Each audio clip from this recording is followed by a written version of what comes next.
আজকে দুপুরের মেনুতে আমি রান্না করব খাসির মাংস, সাথে থাকবে মিষ্টি কুমড়া আর কচুর ভর্তা। তো প্রথমে আমি শিলবাটা নিয়ে বসে পড়লাম, মশলাগুলো বেটে নেব। আদা, জিরা, রসুন সব একে একে বেটে নিলাম।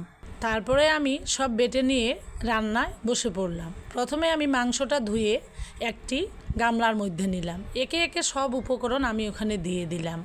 পেঁয়াজ, রসুন, আদা বাটা, জিরা বাটা, মশলা, লবণ, তেল, তেজপাতা, গরম মশলা সব কিছু দিয়ে হাত দিয়ে ভালোভাবে মেখে নেব। মেখে নেওয়ার পর রান্নাটা আমি বসিয়ে দেব চুলোর মধ্যে।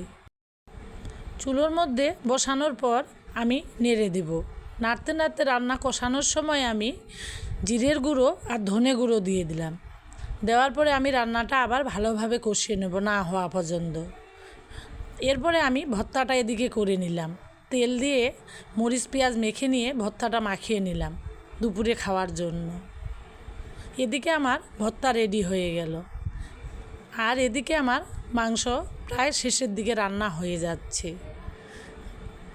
রান্না আমার শেষ। এখন আমি বাটিতে তুলে দুপুরের জন্য পরিবেশন করব। আমি এখন বাটিতে তোলা শুরু করলাম আমার রান্নাটা। তারপরে আমি সব কিছু সাজিয়ে নিলাম টেবিলে দুপুরের জন্য।